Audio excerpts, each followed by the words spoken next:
Hi, I'm Sam Sells, and welcome to my podcast, Clean Money. I'm a serial entrepreneur that has led over 2 billion development projects around the world. But the work I am most proud of is the work we do here at Wild Mountain Capital. We not only create great returns for our socially conscious investors, but we make an impact in the many communities we work in and we change lives. I like to say investing matters, and my show is to talk with everyday folks that are not only creating great success, but making an impact in society and improving the lives of others. That is my mission, and I want to share my stories and others with you. Welcome to Clean Money. Hey everyone, thank you for joining us today for another great episode of Clean Money, where we talk about making a difference in the world through our investments of time and resources. Today, I have the pleasure of speaking with David Sidoni, who is the true advocate for all frustrated renters seeking real quality information and guidance about buying homes. If you've listened to me very long, you know how important affordable housing is to me, how important it is that we address the crisis of affordable housing. And David Sidoni is doing exactly that. As the founder of How to Buy a Home platform, he focuses on educating and empowering this ignored population, peeling back the curtain to reveal the insider secrets of the business.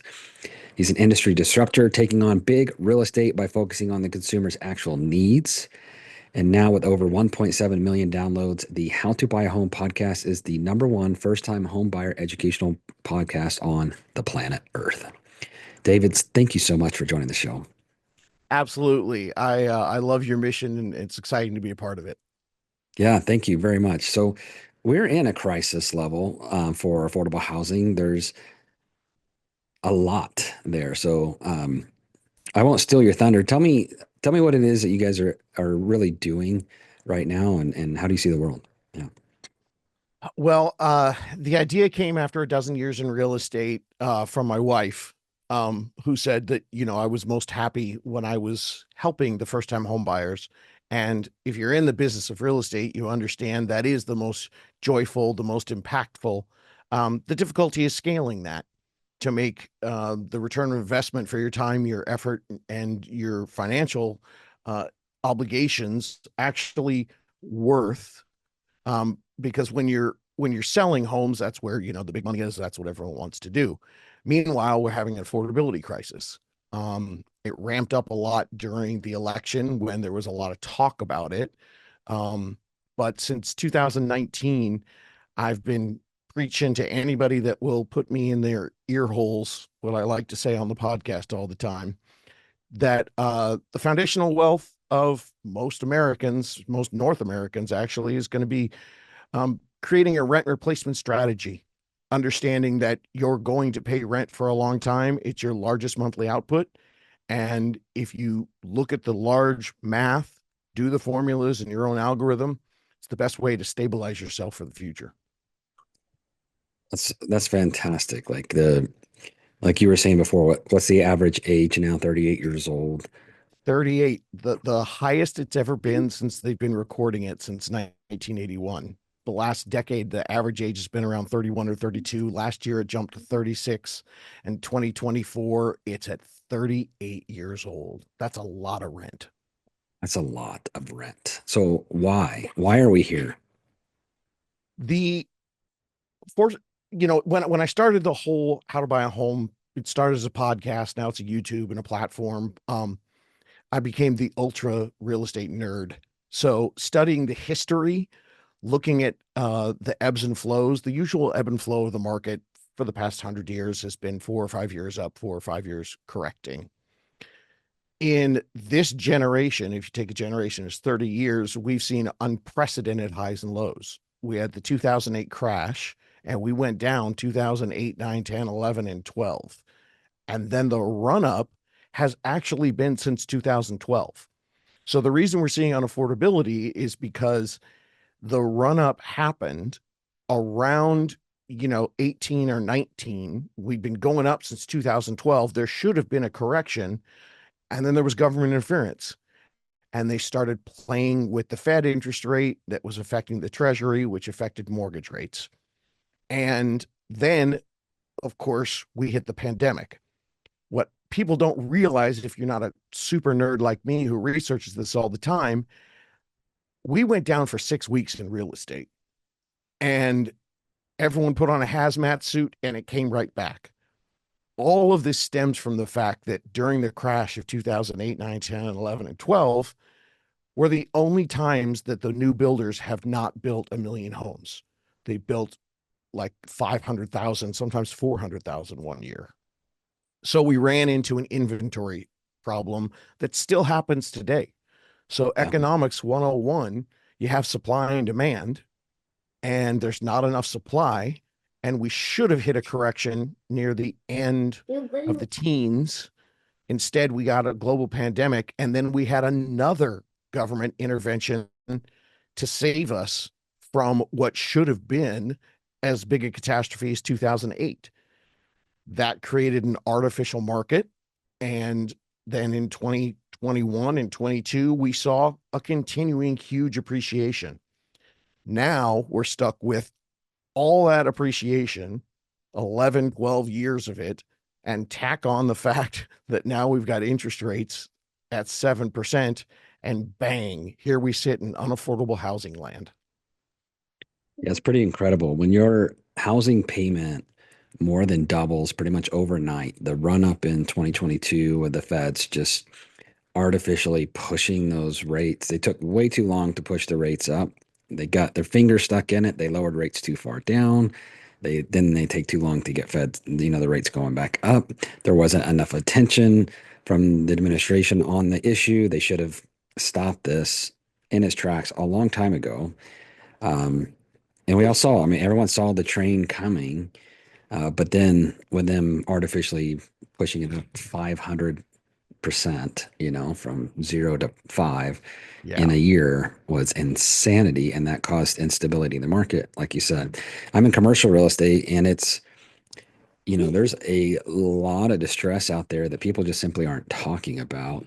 And it's happening. Like I'm watching this happen all the time where investors are losing millions, hundreds of millions, billions of dollars of cash. It's just getting liquidated, or not liquidated, just evaporating from the marketplace.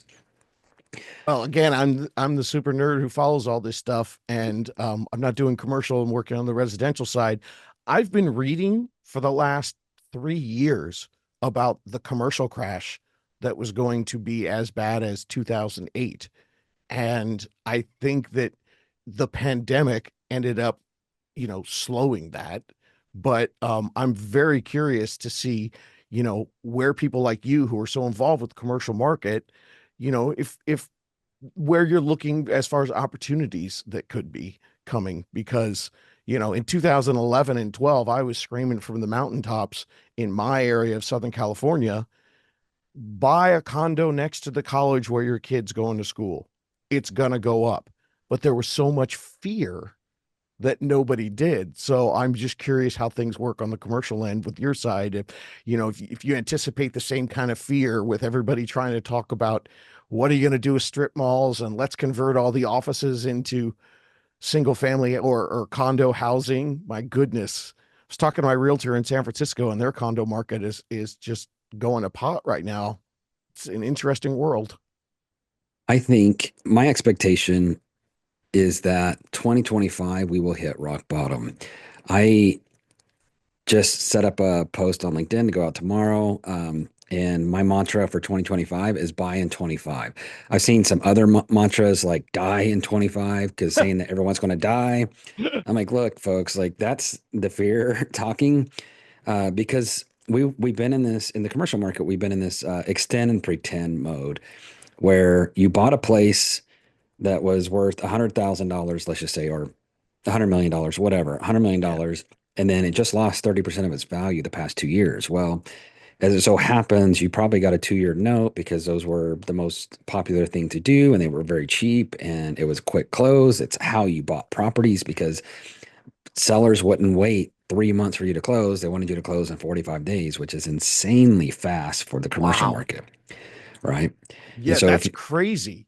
it's crazy, normally a closing on a $50 million deal or whatever is going to take 3 to 4 months. That's like a normal closing if you're using agency loan or something stable. If you, sellers don't Not to want mention that, inspections. right? Inspections, due diligence, like the whole process. It just takes 3 to 4 months. It's a lot. You're buying 200 units. There's a lot to look at.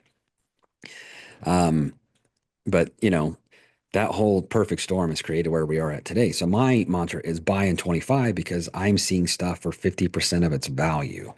I'm looking at a 245 unit apartment complex that was valued at 21 million. I think we'll get it here in a few months for somewhere around 10.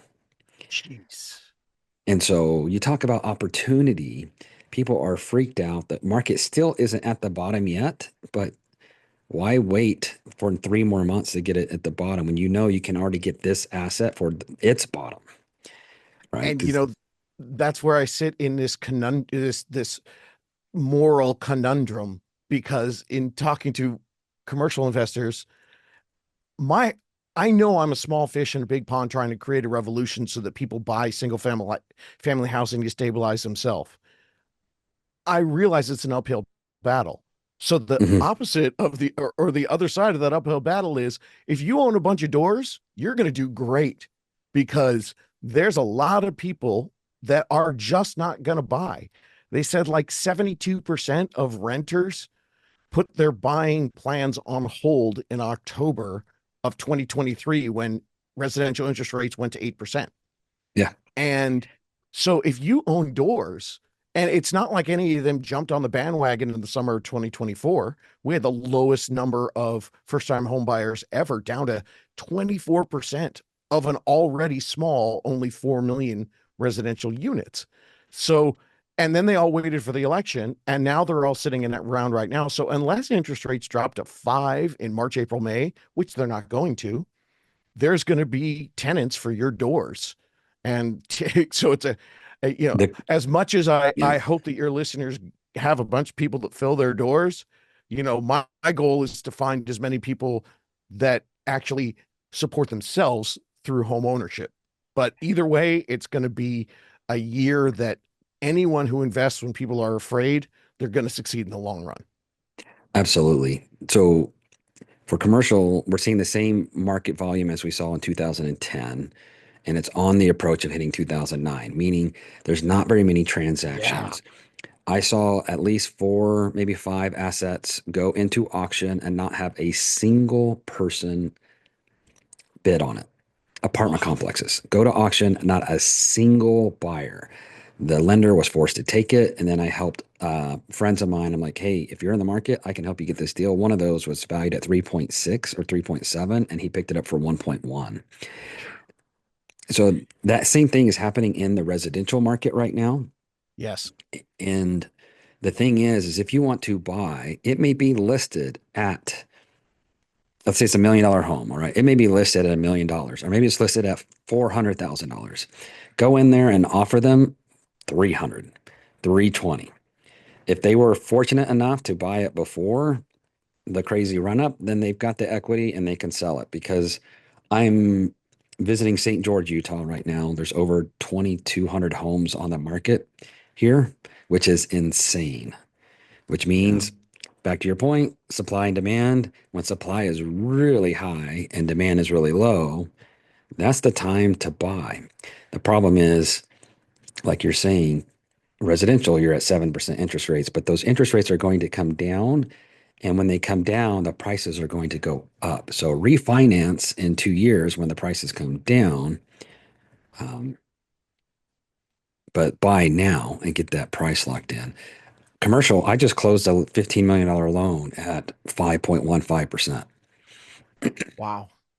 Yeah, there's when people are looking at the supply and demand, and one of the things that has slowed up demand is obviously the interest rates. And it takes people a little bit of time, if they're just doing research on their own, or they're not very sophisticated and they're not talking to the right people, to understand their options. And I keep hearing in residential about people being locked in. In other words, I don't want to sell my home at 3% interest rate to buy at 7%. The average time people spend in a home, for the last 30, 40 years was 6 years. Right now, we're going at 10 years over the last decade that people stay in their homes. So, what's interesting to me is many of them are just not even reaching out to anybody because they have that 3% and they don't want to go at 7%.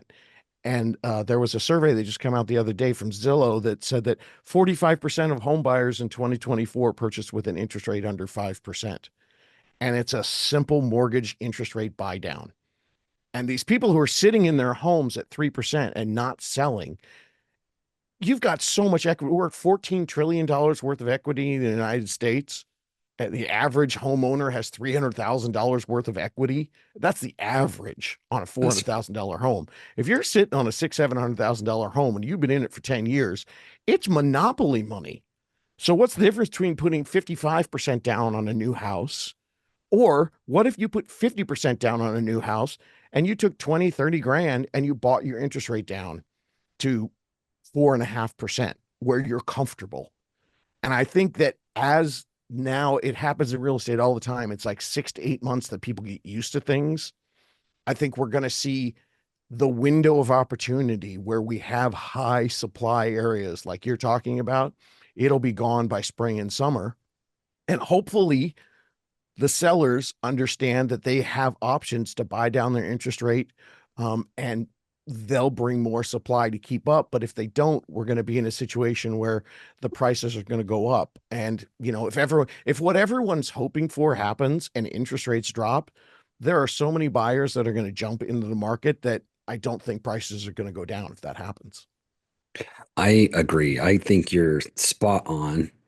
I love that you're sharing this message with people because the opportunity is going to evaporate here as people wake up, they stop getting scared, and then they're like, oh, now's the time to buy. And the answer is yes, now is the time to buy when people are really afraid, right? Warren Buffett famously said, acquire when, people are be greedy when everyone is fearful and be fearful when everybody else is greedy. So 2021 was greed year. 2022 was greedy-ish until the feds tried to explode the economy, or implode the economy, whichever one they tried really hard to break it. And like now's the time to buy. So buy in 25. That's the mantra. Like if you want to sell your home, and then you can negotiate an acquisition big time. Like you've never had negotiating power like this before. It is a buyer's market to the extreme. Sorry, investors, myself, I've lost money this year, right? I've lost money. I get it, but that doesn't mean I'm going to quit and get out of the market when I can 2 or 3x my money back by acquiring something at 50% of its value. Absolutely. It's such an interesting way when you're looking at, because I quote that Warren Buffett all the time. And there are some people that understand that and see the long run. But, in my world with helping out first-time home buyers, you got to think about where they're at. If they're 28 years old and they've had a good job for a couple of years, they sure as heck weren't watching what was going on to the housing market in 2020. So they have such that short view of what they're looking at, and looking at what happens immediately and thinking, oh gosh, well, they bought it for that, I should be able to do better than that. And it's like, well, let's take a look at where we are and what's going to happen. And I've been telling people on my podcast that, hey, if you're thinking about it, the winter thaw is going to be when things really start to kick in. So your best times are as soon as you can. And I've been saying that since Halloween. It's tough to get a house in a couple months, but if you can jump out there, right after the new year and at least start looking and start getting a plan together. Yeah, absolutely. 100 million%. So how are you communicating that message?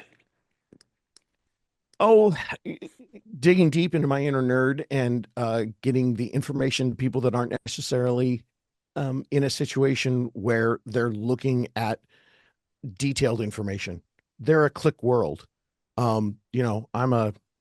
During this holiday break, I've been watching a lot of football and hanging out with my family. And if I see one more commercial for one of those apps that helps eliminate your subscriptions for people, which you could do on your own, but the fact that people are paying $15 for a wine club or something they don't use anymore, but they don't even see it on their own particular monthly breakdown. Rocket Mortgage and all these people are saying, hey, come we'll do it for you for free. That type of click mentality is the mentality that I'm trying to talk to people. You can't get a home loan in the same way. It's not 3 clicks. And Right. if we take a look at the whole bigger picture, you'll see that the amount of rent that you're paying right now, it's going to cost you hundreds of thousands of dollars if you just try to casually research this for 2 or 3 years. Average rent's $2,000 right now for a 2 bedroom. The average home is $427,000 right now in America. So you do the math. Yeah, you might be paying a little bit more for your mortgage, but it's a strategy to replace that rent. And it's helping people understand that I can't tell you how many years I've been hearing millennials tell me they're waiting for the crash. And Yeah. it's supply and demand. The supply is out there right now because of the recent history of this fear. And if they're not thinking in that big picture Warren Buffett way, then they're not realizing that the fearful times are the times to get those acquisitions and have them grow with you. And it's unfortunate that people go, well, my rent's, $2,100, but if I got a mortgage for something similar, it'd be $2,600. And they think it's not a savvy investment, not realizing that you're putting $500 a month into a savings account that is going to be your home. Yeah, absolutely. With a pretty decent rate of return most of the time. You can still lose all your money in real estate, but most of the time you should be fine, particularly if it's on a long-term hold. The longer you hold on to that thing, the better off you are. Yeah. There's been, it's when I started in the business back in 2005 and 2006, they were giving us the 4% average return. And then, of course, 2008 crash changed all of that. Uh, but in general, as long as we maintain what we're doing, if you're going to stay in a property for 5 or 6 or 7 years, what you're going to be able to do, what's really interesting is the largest mathematical factor that comes into it right now is the increased rent versus a fixed income. You can take equity out of the equation. If you're sitting on a $2,100 rent and you can secure a $2,500 mortgage in 5 or 6 years, your rent is going to be surpass that for sure. So having a fixed rate is something that can be in the long run. You're going to continue. I mean, think about it. If you took someone who was right now and said, "Hey, how would you like to have your 2020 rent?" I mean, that's a giant savings for people. But in Yeah. 2020, it was tough for me to get people to, cover up completely and go see open houses where we had to stand in line 6 feet apart. Yeah, we were fortunate enough to refinance at 2.75% or whatever it was. What do you I imagine most new buyers don't know that they can assume the loans sometimes. Yeah, I work with a bunch of people that are doing that in different parts across the country, and uh, understanding that people are sitting there on those 2.75, 3% interest rates. And they're not moving because of that locked in syndrome, and they don't want to Mhm. buy at 7. Um, but when they're approached that, hey, you can go ahead and move out of this place and grab all this cash, and we'll have someone else take over your loan for you. The assumable loan, they're out there. You just need to find the right team that can help you research them. And you can take over someone else's loan and be paying at that 3%, which, is as sophisticated as you want to get. I don't see anybody getting a loan and in the next 5 to 10 years getting a 3% in a refinance deal later on, unless you're paying a lot to buy down the points. So assuming a low loan can be a great way to make housing affordable for people. Yeah, I agree that that rate, at least from the feds, is not going to happen. And outside of borrowing your parents' money out of their trust fund, um, at 3%, it's just not available to the Yeah. mass populace, myself included. Yeah. Well, and I'm not that's going to been get one that of the one. things that we've been talking about a lot is talking to the parents. Um, if you're in a situation, even talking to grandparents, about pre-inheritance, inheritance, if you're going to give them 100 grand in 20 years, $10,000 to help them with the closing costs on a property for your 28, 29-year-old grandchild or nieces or nephews. The understanding that if you're in that fortunate situation, the age is up to 38, and that's insanity. And helping out someone with that initial down payment, and then as a family working together and understanding that we want to do everything we can to help our kids and our grandkids live a stress-free life. And if they're, and some people are trying to save 20% down, not realizing that the average first-time home buyer, their down payments are between 7 and 8%.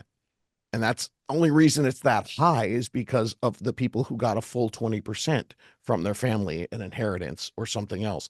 Most first-time home buyers are using zero down if they're VA, or if they're using a USDA loan in a rural area. But and if they're not fortunate enough to do that, most people are using a 3% or a 3.5% down payment.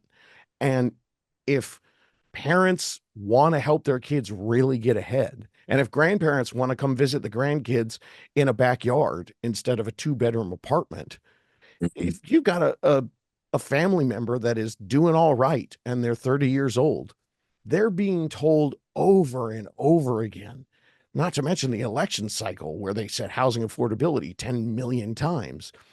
There, Yeah. there are people out there telling them that this generation might not be able to afford the American dream.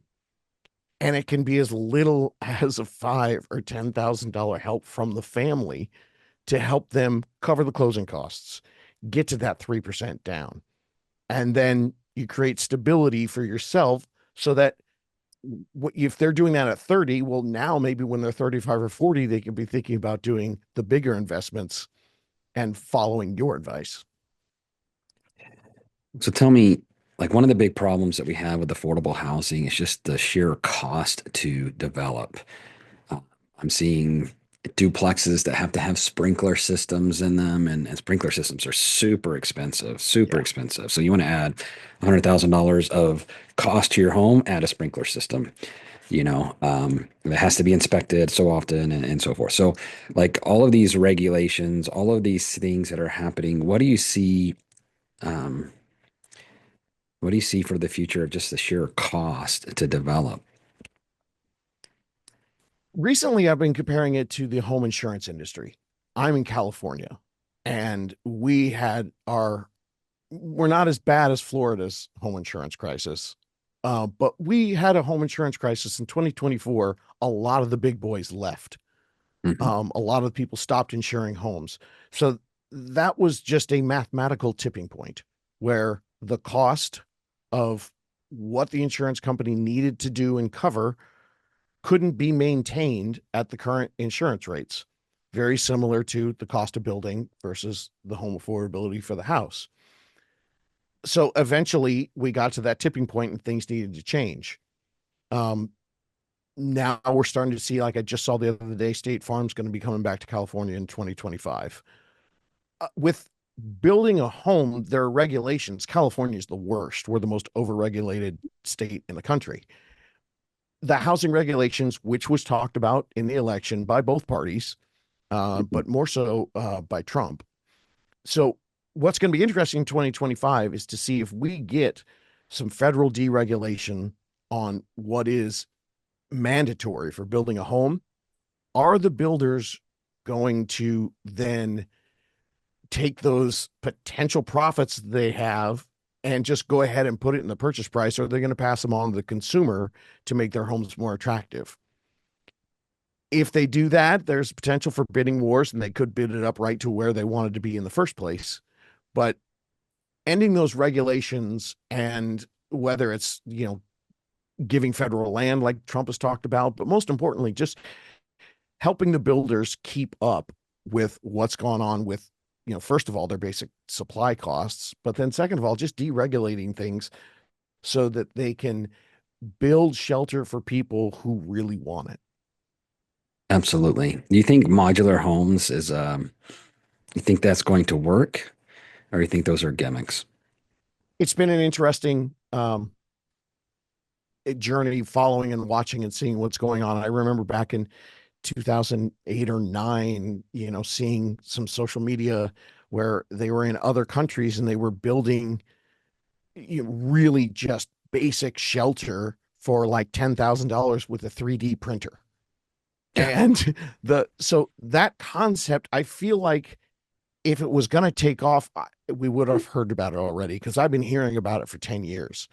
The tiny home market, which was really trendy and big and on HGTV and had shows, again, just been reading this year that it's actually starting to crash, that people are not into that concept anymore. Um, there's a lot of millennials live in van life, but I've had many listeners that live van life to save for a down payment. They're not doing it forever. They do it for 1 year. And then they call us and we help them save while they're doing that. So the permanence of the modular homes, it also takes away from the number one reason why people will opt from a landlord and all the conveniences of having someone else take over for you is the equity appreciation. It's just not there with modular. We've been seeing it for 20, 30 years with manufactured homes and Yeah. and the mobile homes. If you're not in a giant equity position, people aren't necessarily don't see the benefits of leaving a rental to be in something that isn't going to appreciate, because then they do the math and they go, well, I'm pretty close to maybe being able to buy a decent condo. So then they make that their goal instead. Yeah, that's been kind of our focus about it too. So there's been some great um, movements, at least with technology on some of those modular places. We really like Boxable's product. They just their business plan is pretty broken, but the product itself is really nice. People don't want to live in nobody wants to live in a 300 square foot unit. Like that's not what people want. Like nobody wants that. Some people do, but very, very, very few. Um, and You think about the 70 million retirees coming, baby boomers that are retiring over the next few Yeah. years. A lot of those are going to have to move because they're not going to be able to afford the home they live in right now, particularly if they haven't lived there for 20 years and have really low interest. Like they're probably refinanced a few times and now they won't be able to afford their payments because their mean income for a retiree right now is 47,000 a year, which means they can Yeah. afford a $1,200 a month payment, Well, and which that's where we're seeing multi-generational purchases that are kind of replacing if you've got the individual who's looking at that 300 square foot place to live.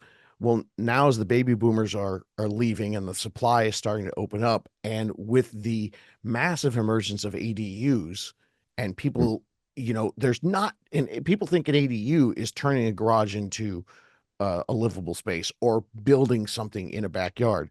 There are ADUs where you can live in 2 bedrooms of a 3 bedroom house and turn the third bedroom into an ADU.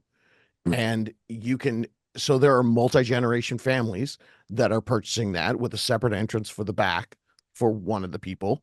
And the baby boomers are downsizing to the front of the house and they're having another family member live in the back, as well as individuals that are fortunate enough to afford the a 3 bedroom home, and they instantly house hack with a conversion to an ADU, whether they're building the garage or building their own or converting that third or fourth bedroom. And suddenly that mortgage becomes more affordable.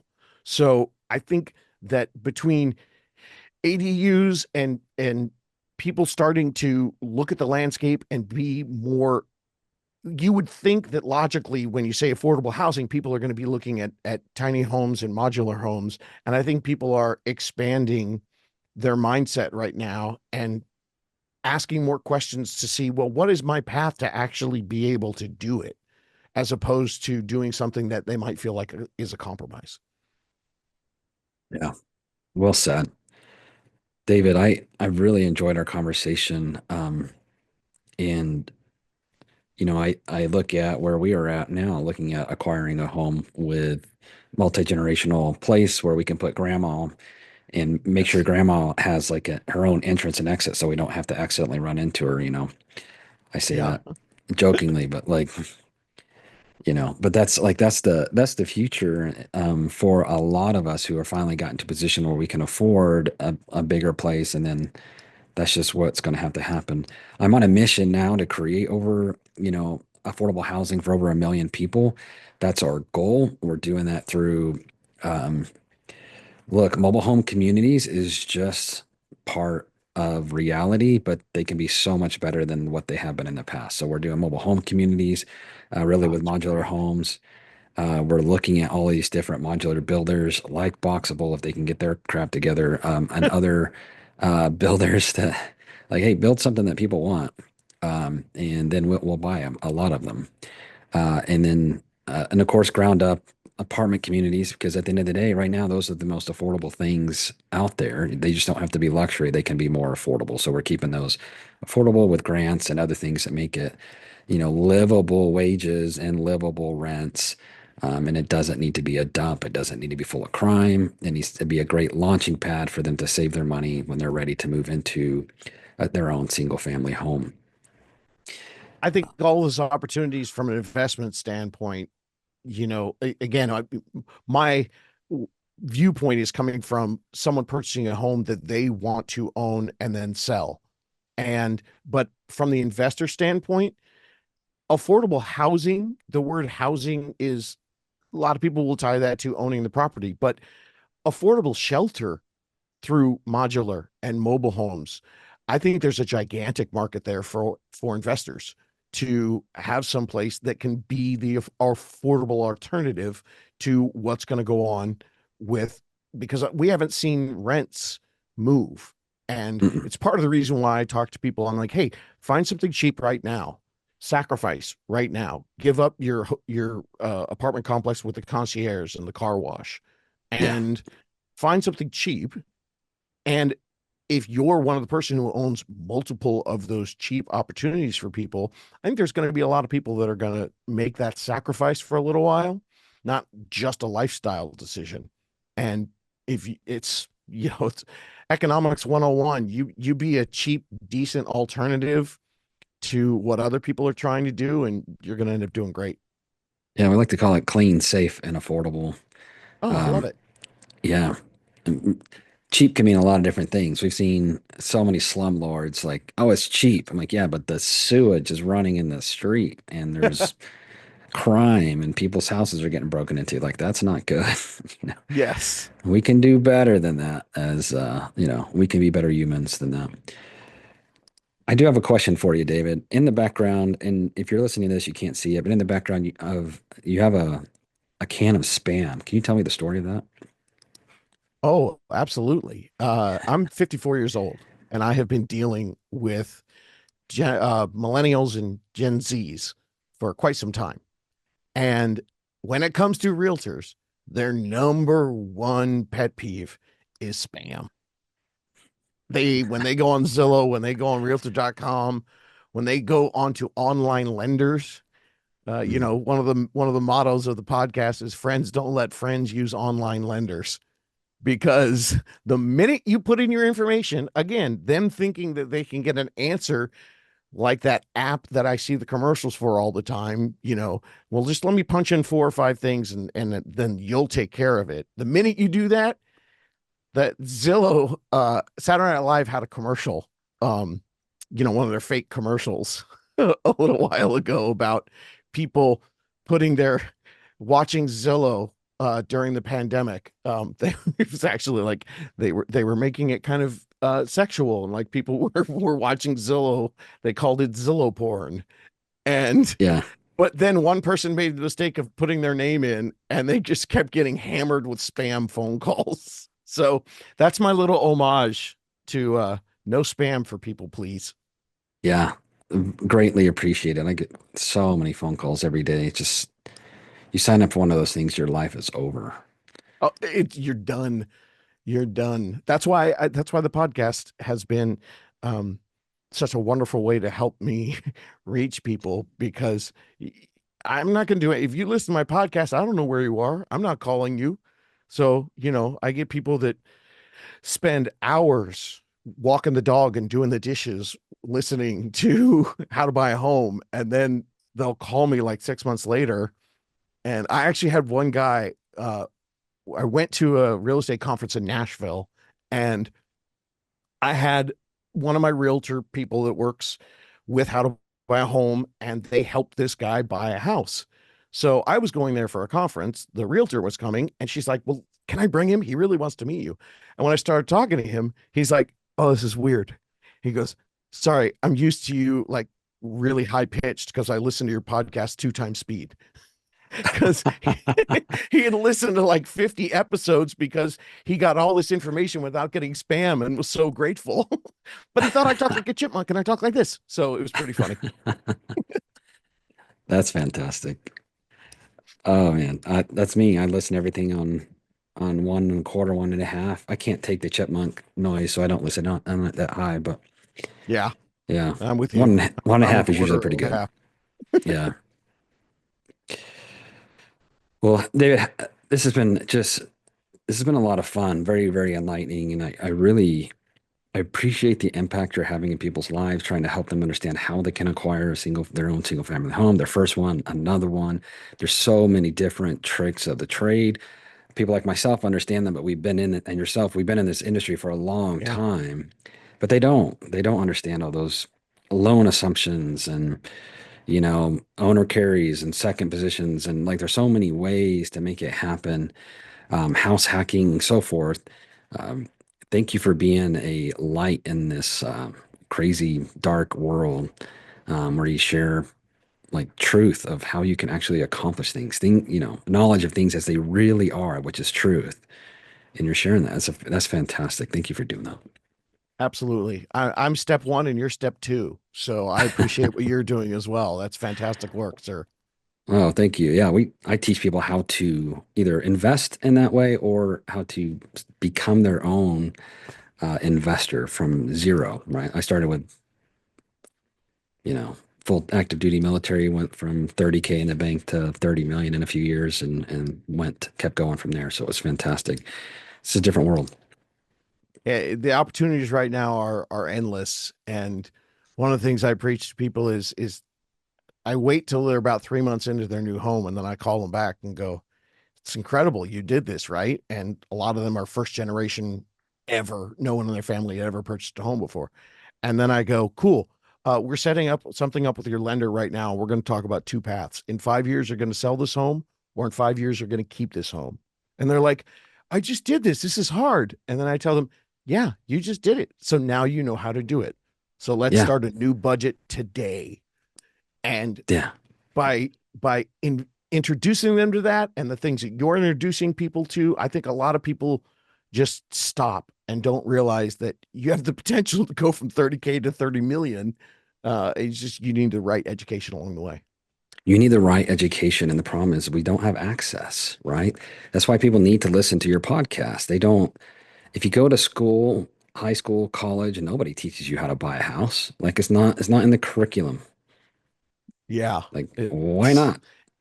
The I most I've foundational piece of our existence is our home or in our family. Like, we should have classes about how to be a good husband or wife or spouse or yeah. significant other and how to be a good parent. And we should have classes about how to, you know, acquire our home of all things. Like, Well, it's crazy because I had an interview with one of my listeners who reached out to me while he was a senior in college, and we helped him figure out that because he was getting job offers for what he had a degree in. Most people think you need 2 years to buy a home. This guy was in college. He didn't get a class to teach him how to do it, but we got him approved for a loan and he hadn't graduated yet. They approved him on the job to be because as a college student with the degree. And I'm 100% with you. I used to say that it should be how to balance your checkbook and how to buy a home, but now I realize that makes me sound old because nobody writes checks anymore. yeah, yeah, about that. Somebody asked me to write a check the other day, and I'm like, what are you talking about? Like, I don't even know if I have a checkbook. Like, can I sell it to you? Can I just, Yeah. anyways, yeah. Send me a payment link. It takes you 5 minutes. Just send me a payment link and I'll pay it. Yeah. Yeah. If I'm going to my kid's bake sale and they've got a Venmo QR code that, with the PTA, then I think the rest of us can figure it out. We can figure it out. And we can figure out how to buy a home. It sounds complicated. It's not that hard. It's the same with commercial real estate. It sounds super, super complicated, but with the right education, the right guidance, the right coaching, mentorship, it's totally possible and it changes everything. If you've never acquired your own home, when you do, it changes everything as long as you do it in the right way. Yeah. It's I always tell people, they'll call me and go, okay, so can't afford a house where I'm at right now. So I want to buy a cheap house, in Detroit. And I'm like, how about you go through and figure out how to replace your own rent? Because you might own that. It might cash flow $100 a month, but you're still putting $2,000 a month towards rent. And we try to get them to understand very much like you're doing the foundations. You don't start out buying 200 doors. You start out with a foundation and figuring out what's best. Yeah, starts with one. The one's the hardest. One is the hardest. Sure 0 is. to 1 is the hardest. So yeah, after that, I just go like, oh, was that it? I'm like, yep, that was it. Want to do it again? Yes, let's do it again. Yeah. Well, I've really enjoyed our call. I really enjoyed the conversation. I hope everybody listens to this. And if you've already owned a home, you've had bunches of homes. I don't know if that's the right way to say that. Groups of homes. You've bought a bunch of homes, whatever. Fine. But if you know somebody who needs help learning and understanding how to acquire homes, please, folks, please tune in to David, your podcast. And what's the name of your podcast and where can people find you? Howtobuyahome.com is the easiest way to find everything. If you've already listened to podcasts, just search How to Buy a Home. But you can find it directly through howtobuyahome.com. Howtobuyahome.com. We'll leave that in the show notes. It's actually on my computer. I was just looking at it for this great website. I love your videos. They're fantastic. I thank you for taking the time and the effort to produce the content that makes a difference in people's lives. That's what Real Impact is about. It's been a fun journey. Yeah, I'm really enjoying being able to help more than just my people here in Southern California. It's been a blast. Yeah, awesome. Well, that's it, everyone. You know where to go. How to buy a home.com. Did I just butcher that? No, that's it. How to buy a home. Okay. Howtobuyahome.com and reach out to David to learn more. And that's it. Thanks, David, for coming on the show. Thank you very much. Thank you for tuning in to Clean Money, where we talk about sustainable investing that improves society. We are passionate about creating great investment returns to investors who want to use their money to make a positive social impact in the world. If you enjoyed the episode, we'd appreciate a 5-star review. And if you are interested in making your investing matter, please connect with us at wildmountaincapital.com, or you can find me, Samuel Sells, on LinkedIn, on Twitter at Sells_Samuel, on Instagram at CleanMoneySam, or on Facebook. And finally, make